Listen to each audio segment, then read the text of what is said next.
Welcome to the online program of GALLANT IAS. My name is Sibi Joy, and in this video, we'll be discussing about the last mile strategy. This strategy is aimed towards your prelims preparation and how to make it effective during the last 1 month of preparation. Now, I understand with the scenario of the coronavirus, the exams may be extended. So, the idea is not to give you any fixed schedule or any timetable, but rather to give you a strategy which can be adapted or made flexible according to your needs.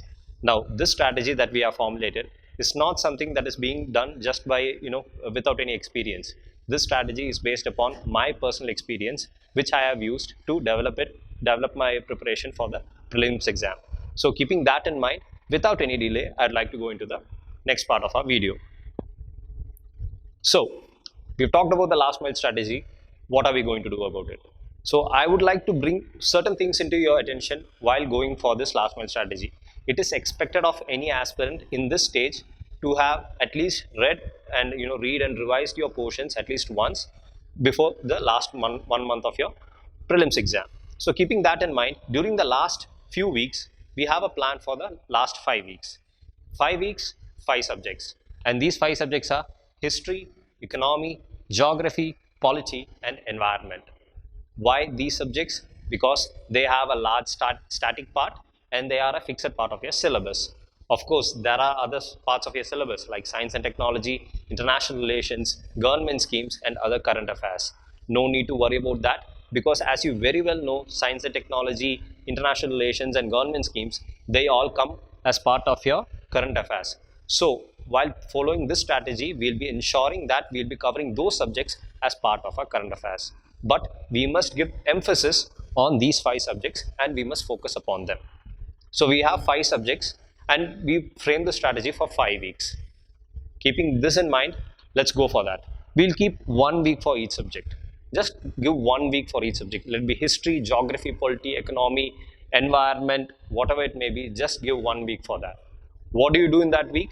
Each day, you break it up. You break it up into 10 to 12, 3 to 5, 7 to 9, and 10 to 12. Now, is this timetable needed? Not necessary. This is the timetable I have been personally following for the past 3 years, especially during the last 1 month. Now, I would like to again say this strategy is meant for those who have at least studied the syllabus at least once. For if you feel that no, I am not very sure on my syllabus, please use the time which I have given in between the schedules to study and revise your subjects. Keep that in mind and we'll go for it. Morning 10 to 12, it's a comparatively easy time to study and prepare. So you can focus upon that session. 3 to 5, not necessarily, it's late in the afternoon. There is quite large possibility that you may feel sleepy after a heavy lunch. So I use that rather for my other activities other than reading. 7 to 9, quite possible there is a large possibility of distraction since many people may have to go out for their daily needs or something. So keep that too. 10 to 12, I'm highly productive because I'm more productive at night. Again, the idea is to get these 4 sessions. The duration can vary. The study material that you are using, the subjects you are learning in these schedules can also vary. Again, the choice is up to you. I have just given you a general idea. So we have 4 time slots. What do we do with them? How do we make sure that whatever we are studying, whatever we are preparing, how does it fit inside this? What are we supposed to do in each day over each week? We'll go into that. So this is the 4 window strategy. We have 4 time slots. What do you do in each time slot? You read and revise your static portion. Like I said, each week there is an allotment for 1 core subject, which is either history, economy, geography, polity, or environment. Stick to that. Choose 1 subject, choose 1 slot, the slot in which you are most productive at, choose that and read and revise your static portion. Again, the idea is not to study or learn, but to just read and revise. So please follow that mantra of reading, revising, and if you're done with that, again start doing it in repetition. Again, read, revise. That should be the idea. In the second window, you can look at your current affairs. So if you're doing your newspaper reading, you have your notes, focus upon that. No, you have other online resources, feel free to choose it. Do whatever is necessary. But while looking at your current affairs, understand that this is not the time to make notes, make short notes, or keep it in bits of paper. Do whatever is necessary to make sure that your time is efficient. So use that to just revise. Again, it is not the time for making notes, rather it is the time to study or time to just read your current affairs. That is what you'll be doing in the second window. The third and fourth window, I'd like to allot it for your tests. What tests? Any tests of UPSC standard. Take them, solve them. That should be the idea. Now, it is not necessary that in these 4 windows that you must do it in this order. You can do your test in the first session. You can do your test in the last session. You can mix it up and do it. I leave that choice up to you. But each day, you should have done at least 2 tests, and each day you should have finished 1 subject's revision. In the other session, you must have done your current affairs preparation too. So 1 week is solidly enough for a person who has prepared over the past 1 year for the civil service preparation to revise his subjects at least once. So if you're really strong and you're good in your reading and your speed is very high, it's quite possible that some people can even do a revision twice in each week of your static subjects. So keeping that in mind, I'd like to go towards the test. Daily 2 tests we've said. How do you take them? In the first week, always take tests with a timer on. The idea is to make sure that you do not exceed the time limit of 2 hours while giving a test. This is to make sure that you focus yourself upon the test and do not cross the limits.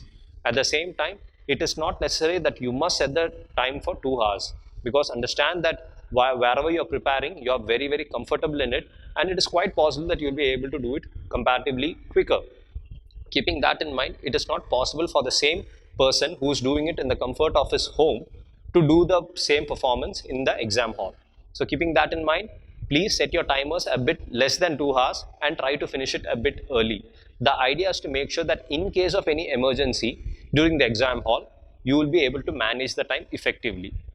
And that is the pattern you should follow for the first week.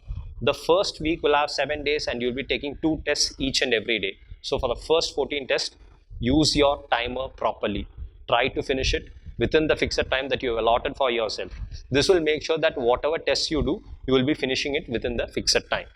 What about the rest of the weeks? Feel free to choose any tests of UPSC standard. It is not necessary that you must follow a timer. It is not even necessary that you must write it in an OMR. Just take the question paper, solve it, mark it in the question paper itself, understand and read the explanation. That is the possibility. Again, there is a question, is 2 hours sufficient to complete 1 question paper? Yes, it is possible. You just have to be quicker. The idea is to make sure that you get each and every point from the question paper. Whenever you solve a question paper, you learn 4 concepts from it. The option A, the option B, the option C and the option D. So learning each question gives you more knowledge, whichever is not present in your static part of your syllabus. So focus upon the question papers. They are highly important. Where can you get the question paper? The internet is in your fingertips. Use that. Download it, pay for it, buy them, whatever is necessary. Get your question papers done, and it should make your preparation really, really good. So that is a key cornerstone of our preparation towards the last mile of prelims. So we have the read and revise strategy. So in the 4 window strategy, we focused upon reading and revising our static parts. We focused upon our current affairs revision, and we focused upon 2 tests. We have broken down this in a very simplistic manner. Just understand, 5 weeks you'll be focusing upon 5 subjects, and in this 5 subjects we'll be covering the major subjects, and in the another 4 in the other window we'll be studying the current affairs, and in the other 2 windows we'll be doing tests. Is this enough? Yes, this is enough. I'll tell you why. We'll go for the self-assessment after what's going to happen after 5 weeks. At the end of 5 weeks, each week has 7 days, and 7 5s are 35. When you do 200 questions, per day, you get 7,000 questions at the end of the week, at the end of this 5 weeks. 7,000 questions. Each question has 4 new concepts. That is enough to make your preparation wholesome and holistic. Keep that in mind. What else are you going to achieve? You would have revised your static subjects at least twice. At least twice you would have revised your static subjects, and this is going to make a huge difference in your prelims preparation. It's going to boost your confidence. It's going to ensure that you do not do unnecessary mistakes. Your current affairs, you would have read them, revised them. That is also a huge advantage. And one point we must notice, during the last week, please ensure that you do your UPSC previous year question papers of at least for the past 10 years, not before that. Why? Because we'll be solving many other institutes' question paper or many other online resources, we'll be using it. But for the last 1 week, when you solve just the UPSC question papers, your thought process will shift towards the UPSC pattern of examination, and this is going to make a difference in your mindset while tackling the UPSC prelims exam. So this is the idea. Understand, in 5 weeks you'll be tackling 7,000 questions. You will be done with your static subjects at least twice. You would have finished your current affairs at least once, and you would have done your previous year questions too. Is this worth it? Yes, it is. Follow this. I can tell you there is a very high probability that you will clear this exam in a very confident note. Now, this is the strategy I followed. At the same time, I understand that not everybody is presently in a very good state to study or prepare due to the coronavirus pandemic, which is spread across the country and across the world. So in this lockdown situation, I understand that there are difficulties among many aspirants. Understand that we are with you and the nation is also with you. Please put in your efforts. Your dreams are more important, but at the same time, your health and the health of your family is also equally important. Stay safe, stay healthy. And on a final note, before winding this video up, let me tell you something. This video can give you a motivation for maybe 2 days or 3 days. Motivation comes from external sources. But whatever is going to make you clear this exam does not come from external sources. It has to come from within you. Focus upon your discipline. The motivation will get you through 2 days. It is the discipline which is going to get you through the rest of the 30 days. I want you to focus upon that. Put in your efforts. Daily sit, start reading. There is no other shortcut to success. You can ask anyone and everyone who has achieved something in his life. It is always hard work that matters.